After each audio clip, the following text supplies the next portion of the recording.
சென்னை அருகே நிலப்பிரச்சினை தொடர்பாக காவல் நிலையத்தில் புகார் அளித்தும் நடவடிக்கை எடுக்கவில்லை என கூறி தாயார் மற்றும் மகள் தர்ணா போராட்டத்தில் ஈடுபட்டனர்.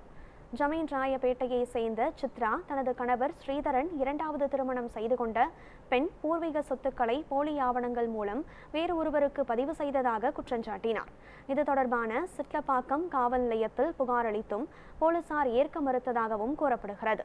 போலி ஆவணங்களை தயாரித்து கொடுத்த திமுக 23வது வார்டு மாமன்ற உறுப்பினர் கண்ணன் மீது புகார் இருந்தும் நடவடிக்கை எடுக்கப்படவில்லை என்றும் புகார் தெரிவித்தனர்.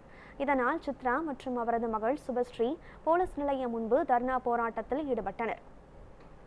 அந்த ஃபேமிலி வந்து எங்களோட லீகலர் இல்லாம அவங்களோட நேம் மட்டும் போட்டு ஃப்ராட் பண்ணி வாங்கி அந்த இடத்த வந்து மாத்திருக்காங்க, வேற பேருக்கு மாத்திருக்காங்க. இதுக்கு வந்து கண்ணன் எம்பி கண்ணன் வந்து இதை உடந்த முழுசா இதுக்கு அவர் தான் காரணம். கட்ட பஞ்சாயத்து அவர் தான் பண்ணாரு. எங்களை கூப்பிட்டு ஜூன் 1 அன்னைக்கு பேசியிருந்தாரு.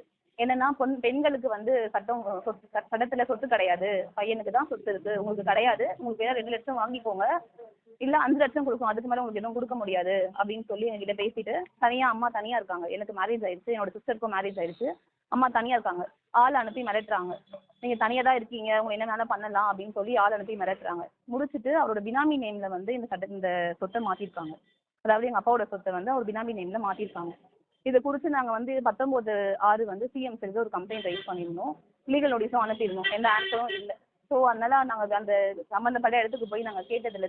என்ன தெரிஞ்சதுன்னா, கண்ணனோட பினாமி தான் வந்து இந்த இடத்த மாத்திருக்காரு. நான் வந்து லேண்டை வந்து நான் விற்கல, வாங்கலை, நான் பினாமி பேர்ல மாத்திருக்கேன், அவரோட பேர்ல மாத்திருக்கேன், இன்னும் எங்களுக்கு ப்ராப்ளம் இருக்குன்றதாக மாத்திருக்கேன்னா அந்த பையன் சம்மந்தப்பட்ட பையன் சொல்லியிருக்காங்க.